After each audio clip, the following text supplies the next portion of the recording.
안녕하세요. 믿음 안에서의 따뜻한 소통, 대화 36.5 백소영입니다. 교회와 개신교인들에 대한 사회적 이미지는 그다지 좋지 못한 것이 현실이죠. 천주교나 불교, 다른 종교와 비교할 때 호감도나 신뢰도가 많이 떨어지는데요. 이 같은 인식을 바꾸기 위해 힘쓰는 교회들이 있습니다. 교회의 울타리를 넘어서 교인뿐 아니라 믿지 않는 마을 주민까지 품고자 하는 교회들인데요. 오늘 대화 36.5에서는 이 같은 마을 목회를 실천하고 계시는 두 분 목사님을 모시고 이야기를 나눠보겠습니다. 먼저 부천 새롬교회 이원돈 목사님 나오셨습니다. 반갑습니다. 반갑습니다. 그리고 멀리 강원도에서 오셨습니다. 홍천 제곡교회 정연선 목사님 반갑습니다. 예, 반갑습니다. 안녕하세요. 홍천 산골에서 목회하고 있는 정연선 목사입니다. 예, 두 분 목사님 사실 마을 목회를 하고 계시지만 이 목사님 경우에는 도시에서 그렇죠? 그다음에 정 목사님은 농촌에서 네. 목회를 하고 계시는데요. 먼저 하고 계시는 사역에 대해서 좀 간단하게 소개 부탁드리겠습니다. 그 부천에 약간 서민 지역이었던 약대동에서 이제 사역을 했는데요. 이제 서민 지역이다가 보니까는 어린이집, 지역아동센터, 도서관 이러한 것을 통해서 학습, 문화, 복지 생태계들을 만들어서 사역을 해왔고요. 이제 최근에 이제 코로나 이후에는 이제 어르신들이 상당히 지금 고령화 시대에 어려움들이 계셔서 거기에 맞는 어르신들의 이제 신나는 마을들 또 여러 가지 이제 복지적인 이런 관계망을 짜고 또 그것을 좀 발전시켜서 최근에는 이제 통합 돌봄 마을 시대에 마을의 생명망을 짜는 그런 사역에 좀 집중을 하고 있습니다. 네, 감사합니다. 저는 홍천에서 41년 된 교회를 섬기고 있습니다. 네 분의 목회자가 떠나셨고 5번째로 와서 지금 12년 차 교회를 섬기고 있는 목사입니다. 전형적인 시골이고 또 땅이 많지가 않아서 뭐 계곡이랑 산이 많아가지고 농사 짓기도 약간 열악한 땅이라 감자, 옥수수 뭐 그것이 주로 이루어지고 있는 지역이고요. 그 지역 안에서 어르신들을 섬기고 전도하고 그렇게 목회를 하고 있고 그 현장 가운데 있습니다. 네, 어르신들만 계시지 않고 좀 다른 다양한 구성원들이 있다고 전해 들었어요. 네, 그렇습니다. 어르신들만 사는 마을이었는데 이제 그때 인순이 가수 선생님이 해밀학교라고 하는 다문화 학교를 해밀학교 가지고 한 13년 정도 됐습니다. 제가 부임하기 1년 정도 전에 개교를 했고 6명 데리고 이제 그 학교 학생이었던 한 아이가 고아인데 뭐 러시아를 가지도 못하고 고려인 3세라 뭐 한국에서도 어려운 아이인데 저희 교회 집사님이 그 친구를 데리고 살았어요.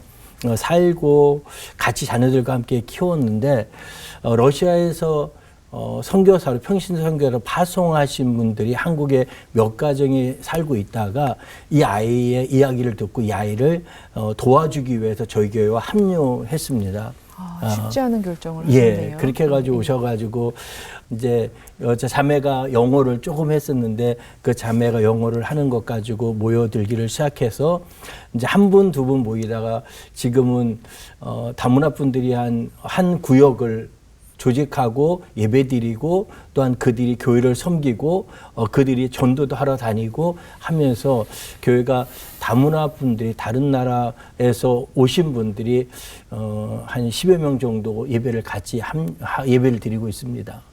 네, 혹시 교회 구성원들의 반대라든가 어떤 뭐 이런 거에 부딪혀 보신 적은 없으세요? 외국 분들이 한 가정 들어왔는데 처음에 들어왔던 그 형제랑 자매가 너무 멋지게 어른들을 섬기셨어요.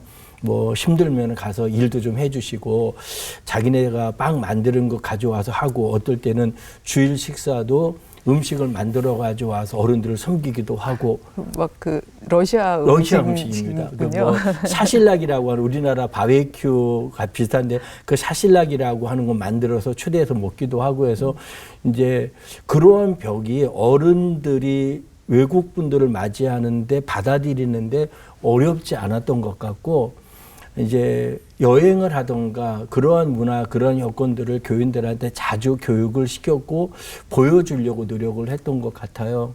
어느 교회는 교인들이 한 20명 있는데 외국인들이 10명 이상 오니까 어른들이 이게 배척을 해가지고 그 사역을 못하고 있다라고 하는 목사님도 한번 만났거든요.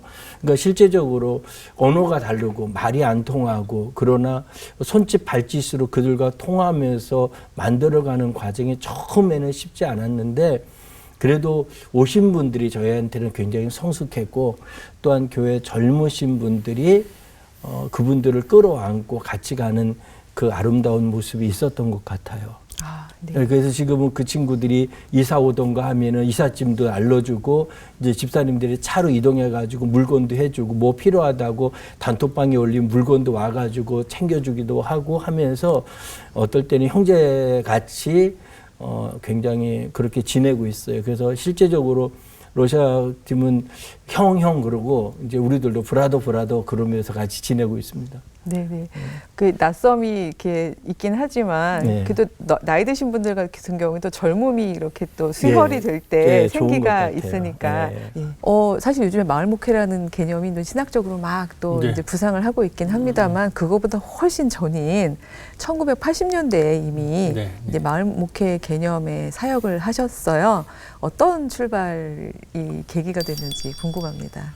이제 그 시대에는 이제 지역 선교라는 말을 많이 썼죠. 그래서 교회가 이제 지역 사회와 함께 해야 된다. 일부러 이제 공단이 있고 이제 마치꾸리라고 하는 조그마한 소 공장이 있는 그런 공단 지역에 서민 가정들이 있는 지역을 이제 선택을 했는데 거기 들어가서 아까 말씀드린 대로 가장 시급한 것은 어린이집을 세워서 아이들을 이제 부모님들이 공장 일을 하시고 또 조그만 가게 일을 하셔야 되니까 그런 거를 이제 돕는 거. 그 아이들이 이제 커서 학교를 가면은 끝나고 조금 중산층 아이들은 학원에 가는데 학원에 갈 수 없는 친구들이 모여서 처음에는 이제 공부방으로 시작해서 나중에 이게 지역 아동센터로 발전하죠. 이런 것들을 통해서 저희들이 이제 출발을 했는데 그 당시에 이제 우리 교육계에서는 평생학습이라는 개념이 등장하기 시작했어요. 그래서 그걸 경험하면서 이게 어린이집 지역아동센터를 하면서 이 지금 사회가 요구하는 평생학습이랑 연결이 되는구나 해서 학습생태계라는 것을 제가 공부를 하게 됐어요. 이게 학습생태계구나. 그리고 나서는 2013년 정도 될 때는 세계 협동조합의 해가 시작이 됐는데 그때 이제 저희들이 달나라 토끼라고 하는 협동조합을 이제 세우게 됐어요. 그래서 그 떡카페를 하게 됐는데 그 떡카페를 하면서 우리가 경제 활동하면은 보통 이제 화폐를 중심으로 한 이제 시장 활동을 생각하는데 그런 것도 있지만은 그거 말고 어떤 공동체나 사회적인 관계망을 통해서 또 생명망을 통해서 경제 활동을 할 수 있는 그런 사회적 자본이라는 것이 또 얘기를 하더라고요, 사회에서. 근데 보니까 우리 마을에서 이게 가능하다. 특히 교회가 여기에 참여할 수 있다라고 하는 사회적 자본이라는 개념을 제가 배우게 된 거예요. 그 다음에 이제 우리 마을에는 이제 피판이라고 하는 국제영화제가 있어요. 근데 그때 그 피판을 운영하는 그 국제영화제 하는 그 팀이 그 부천문화재단에서 약대동 마을에 찾아와서 자기들이 국제영화제를 하는데 해외 국제영화제를 벤치마킹 하다 보니까 국제영화제 하는 기간에 마을에서 꼽사리를 껴서 마을영화제, 청년영화제, 독립영화제를 한다는 거예요. 그러니까 우리 피판할 때 약대동이 마을이 활동이 잘하니까 꼽사리 영화제를 해봐라. 그래가지고 꼽사리 영화제를 했는데 그게 아주 큰 히트를 쳤어요. 꼽사리 영화제. 아주 재밌죠. 예, 이름도 재밌는데요. 이름이 굉장히 히트를 친 것 같아요. 예. 그래서 학습 생태계에 그 어린이집 지역아동센터를 통한 학습 생태계, 그다음에 달나라 토끼 협동조합을 통하는 사회적 자본, 그리고 마을에, 그러니까 이 마을에 이제 거기서 활동을 하니까 이야기들이 생기잖아요. 그런 이야기를 모아 가지고 문화 활동을 하는 영화제를 만드는 네네. 이것을 다 모으면 마을이 하나의 학습 생태계, 복지 생태계, 문화 생태계라는 통합 돌봄이 가능하겠다라고 하는 그런 꿈이, 그런 것들이 이제 좀 생기기 시작을 했습니다. 네. 그러니까 1980년부터 쭉 이어오는 동안에, 그러니까 살면서 만들어진 네네. 자연스러운 생명 생태계를 네. 이어갔다고 이야기해 주신 것 같습니다. 네.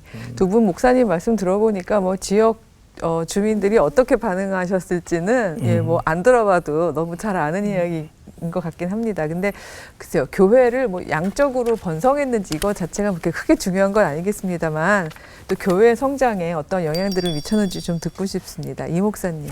네. 저희 마을에는 복지관이 없어요. 그런데 이제 저희들이 이제 어린이집, 뭐 지역아동센터, 도서관, 어르신 사역 이런 거 하니까 일종의 무슨 복지관 같은 역할을 하는 곳이다. 이렇게 좀 생각을 하신 것 같고, 처음에는 그 돌봄을 그냥 복지관 수준에서 돌봄이라는 거를 이렇게 소비하는, 우리가 시장에서 물건 사듯이 소비자 역할이요. 소비자적인 좋은 시설이 있고 그러니까 그냥 소비하는데, 우리 동네는 없는데 교회가 와서 그런 돌봄을 제공해 주는구나. 여러 가지 학습적인 돌봄, 뭐 생태적인 돌봄, 무슨 복지적 돌봄을 해 주는 거라고 생각을 하다가, 이것이 이제 연결돼 있다고 하는 거. 우리는 어떤 일정한 신학을 가지고 있고 어떤 세계관을 가지고 이제 하잖아요. 신앙으로부터 나오는 것이다. 신앙으로부터 나오고 학습 생태계나 복지 생태계나 이런 문화적인 생태계가 하나의 어떤 연결돼 있거나 관계로, 또 생명망 같은 걸로, 뭐 우리 표현으로는 주님의 사랑으로 연결돼 있다라는 이런 것을 느끼는 단계까지 온 것 같아요.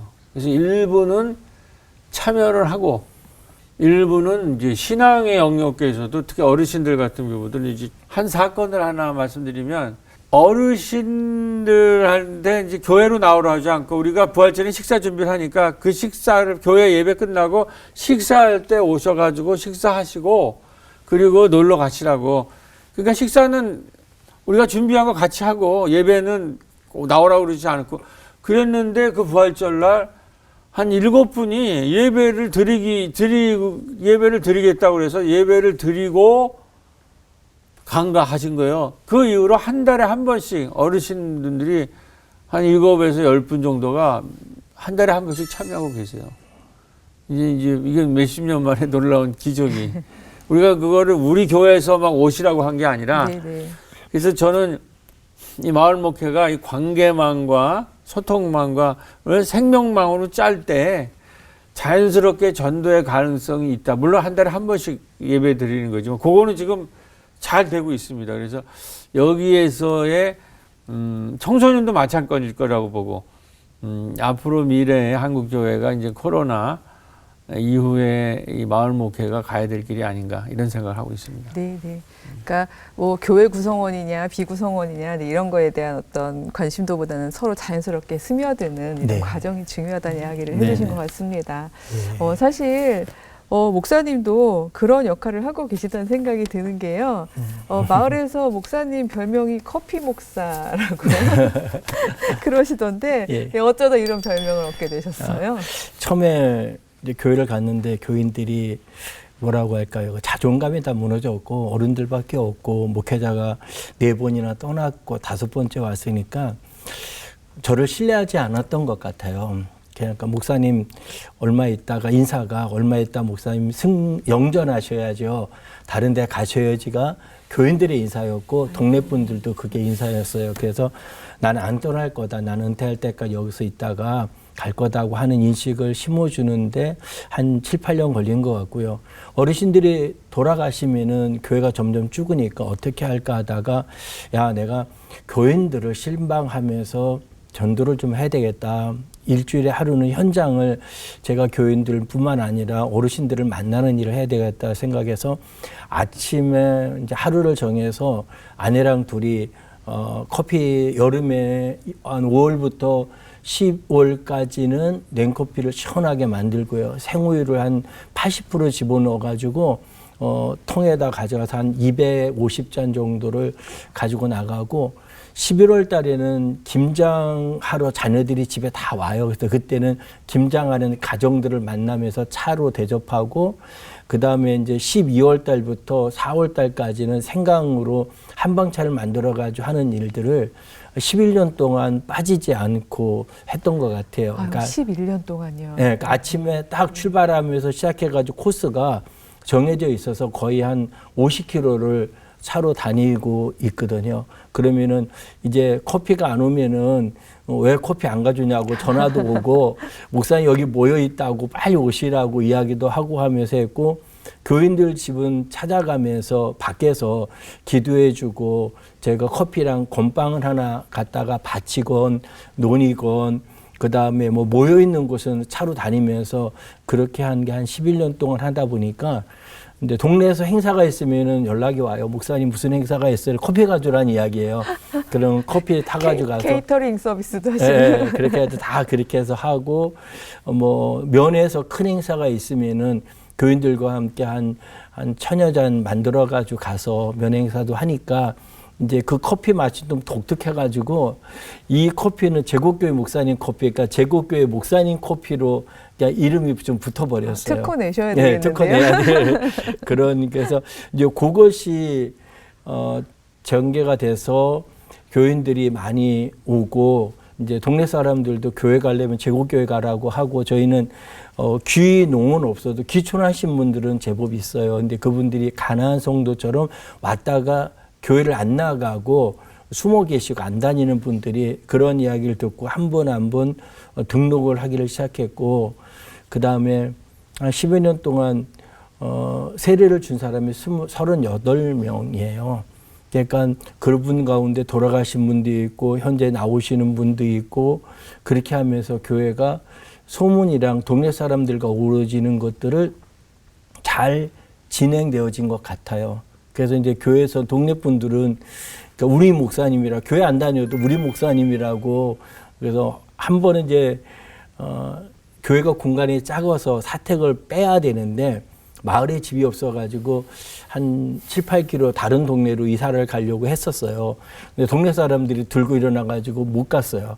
안 된다고 목사님 여기 있어야 되지 않냐고 그래가지고 근데 마침 누가 집을 하나 내놔가지고 거기 얻어가지고 지금 살고 있고 그래요. 그러니까 동네 분들이랑은 친하게 잘 뭐 농사는 못 도와줘도 동네 분들이랑은 그냥 아버님 같이 또 어머님 같이 있다 보니까 그 관계가 잘 유지된 것 같아요. 우리라고 부르면 끝난 겁니다. 네, 그런 것 같아요. 예. 근데 그 막 1,500잔 이런 식의 그 커피도 그 예산도 만만치가 않을 텐데요. 어떻게 예. 감당하세요? 그래서 저는 저희 교회 오는 사람들이 커피를 사가지고 오고 우유를 사다 주는 사람이 가장 좋습니다. 그래서 네. 저희는 누가 올 때마다 커피, 뭐 목사님 뭐 필요하세요? 그러면 커피 필요해요. 그러면은 커피를 이렇게 쌓아놓고 막 박스로 4-5박스 해놨다가 정립했다 쓰기도 하고 우유는 일단은 생우유로 한 주에 보통 1000ml짜리 10개에서 14개까지 들어갑니다. 그러니까 그걸 섞어가지고 같이 하니까 어르신들도 마시면서 저 맛있다고 목사님 커피는 맛있다고 이제 한 잔 마시면 잠 못 주무시는 분이 밭에서 2잔도 마시고 목사님 커피는 마셔도 잠 잘 자는다고 수면제가 그렇게 하세요. 그렇게 하면서 커피랑 꾸준하게 동네 분들을 섬기고 돌아다녔던 것들이 유익했던 것 같고 뭐 모든 프로그램이 다 커피하고 생크림만은 아니잖아요. 네. 그래서 어떻게 감당하세요?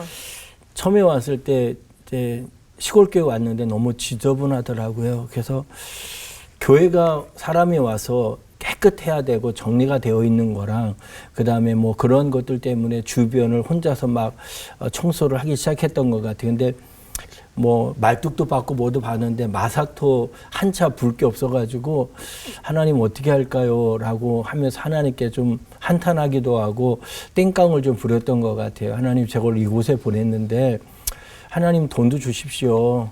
제가 사역하는데 돈도 보내주시고 제가 굶더라도 할 테니까 해달라고 했었는데 후배가 마사토 하나 5만 원인데 5만 원을 보내서 부어서 그 주위를 정리하게 했던 게 처음이었던 것 같아요. 그리고 이제 교회에서 어떤 행사를 준비하던가 뭐 하면은 비수를 하지 않을 거고 하나님께서 재정을 주실 때까지 기다리겠습니다라고 했는데 6년 동안 사례비 못 받은 적이 한 번도 없습니다. 하나님이 다 채워줬고 한 달 못 줬는데 그 다음 달 교회에서 채워줘서 그렇게 했고 하나님께서 뭐 이 모양 저 모양 뭐 어떻게든 까마귀가 통해서 처음에는 보내줬고 요즘에는 교회가 자립이 돼가지고 또 선교사님 한 분이 너무 어려워가지고 사모님이 암에 걸렸는데 철수하면서 저희 와서 요양하면서 저희랑 같이 사역도 같이 하시고 이제 한 분의 안수받게 만드는 일도 같이 하고 한 분은 암에 걸려가지고 사모님이 오셨는데 회복돼가지고 일본 선교사로 파송하기 일주일 전에 복막암이 발견되었어요. 그래서 울면서 그쪽으로 파송해서 지금 일본에 가 있는데 교회가 그 일들을 감당할 정도로 하나님께서 재정을 주세요.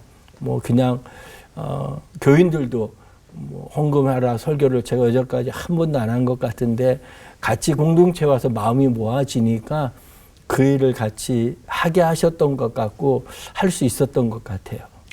여호와 일에 하나님께서 예. 늘 준비해 주시는군요. 예. 예.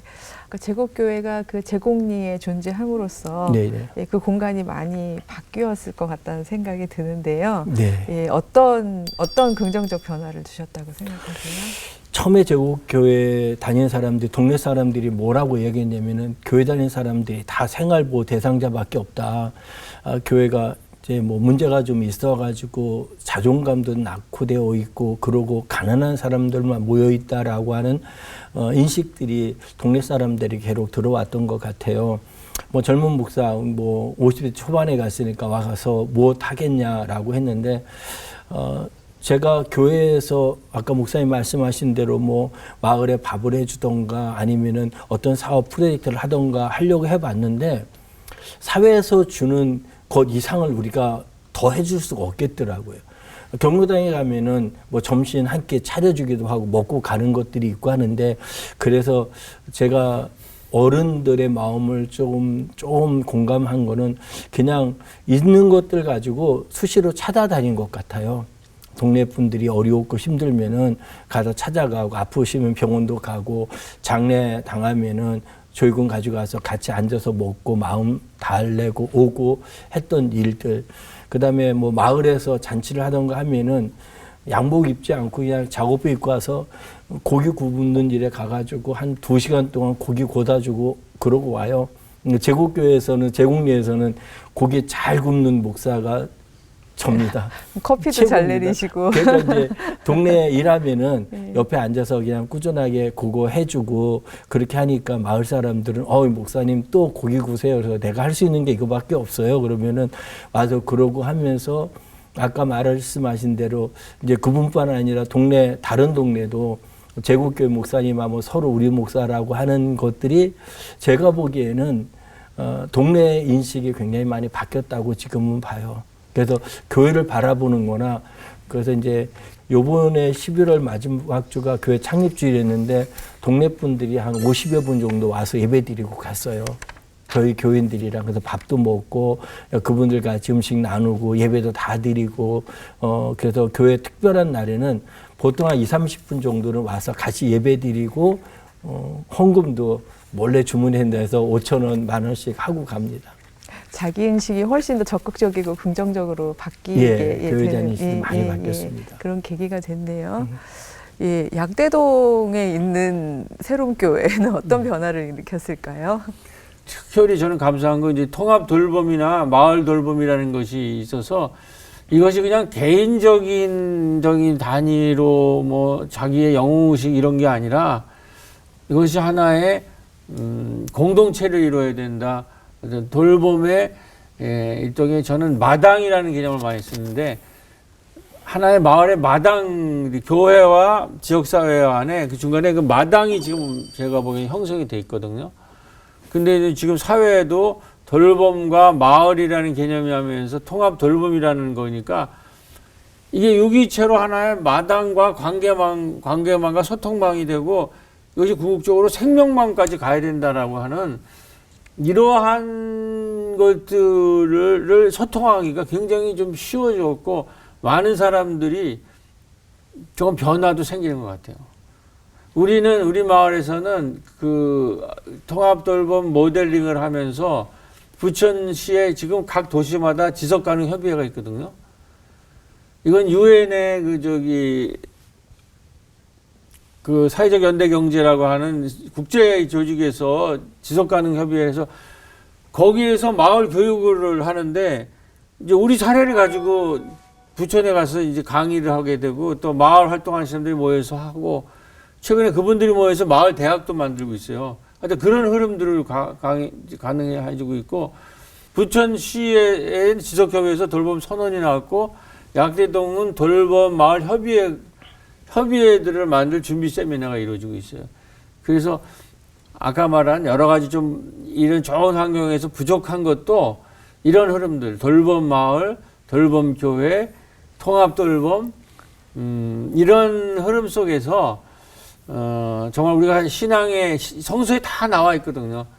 신앙에서 얘기하는 공동체가 뭔지 예수 그리스도를 중심으로 해서 우리가 모두가 연합해야 된다라는 거 그런 것들로까지 가지 않을까 그런 생각을 합니다. 예, 목사님 말씀 들어보니까 그 통합 돌봄 마을이라는 거를 추진하시면서 이제 새로운 교회만이 아니라 다른 교회들하고도 이렇게 연결을 해가지고 예, 구체적으로 프로젝트를 계획하고 계시다고 들었어요. 네네. 어떤 계획과 목표를 가지고 계신지 좀 소개해 주세요.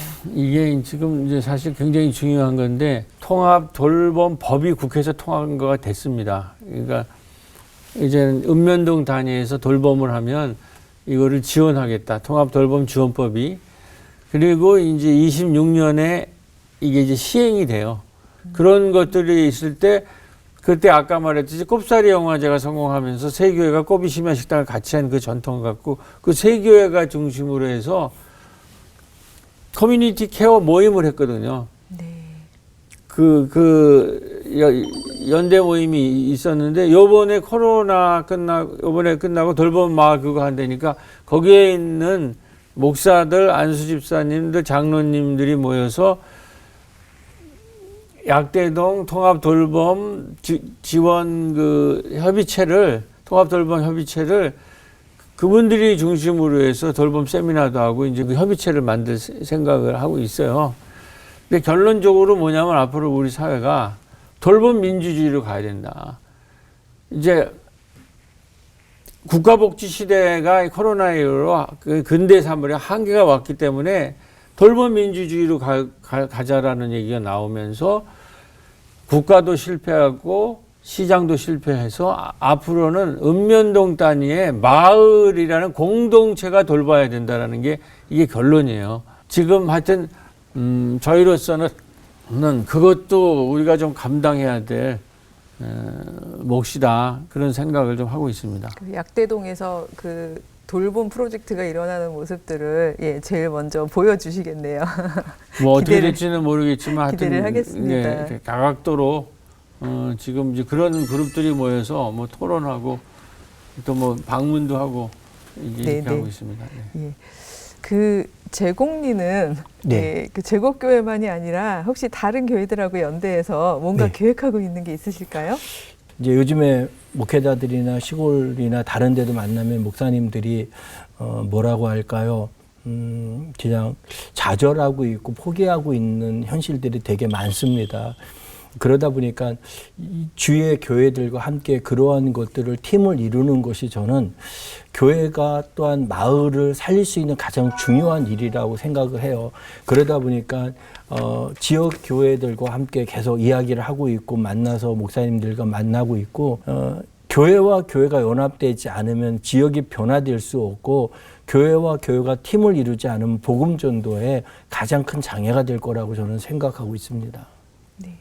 작은 요양원 준비하시는 이야기도 예, 저희는 한번 잠깐 소개해 주세요. 어르신들이 지금 만나면은 시골 분들이 요양원 가는 거를 죽음보다도 더 두려워합니다. 그래서 자살도 하고 마무리를 그냥 약을 통해서 하시는 분도 있고 하는데 저희 교회 권사님들도 요양원 가면 예배를 못 드리니까 마지막에 너무 피폐되는 거예요.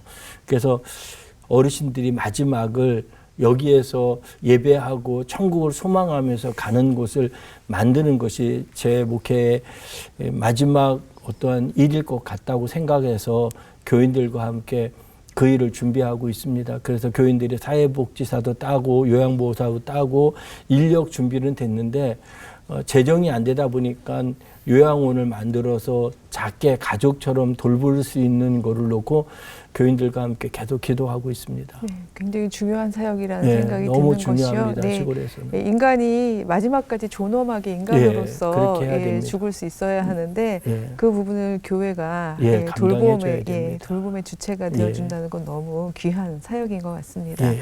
뭐 계속 듣다 보면 뭐 하나하나 정말 몇십 년씩 살아내신 사건들이라서 너무 많을 것 같은데요.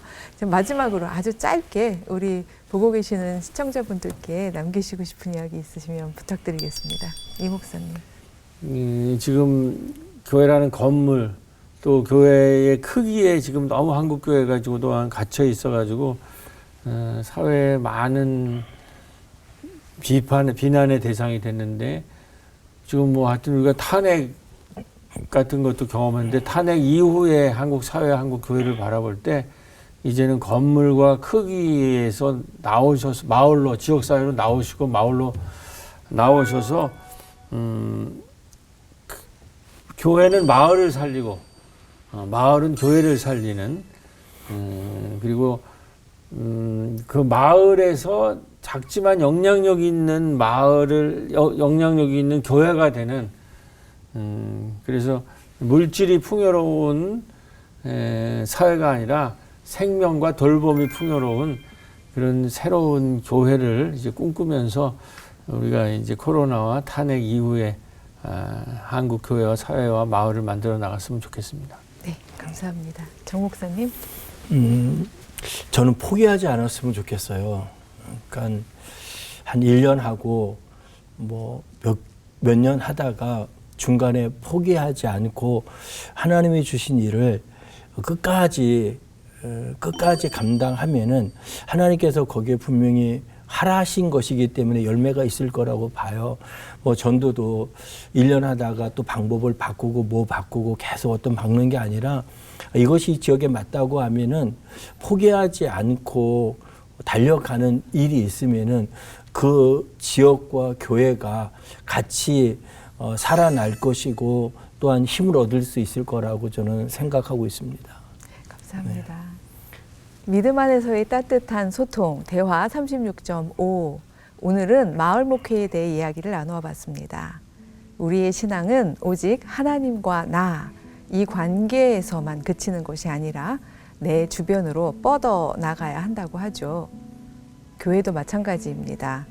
교회 다만에서 성도들만의 공동체가 아니라 지역 주민들을 돌아보고 마을을 돌보는 역할을 잘 감당해 나간다면 교회를 향한 차가운 시선도 바뀌지 않을까요?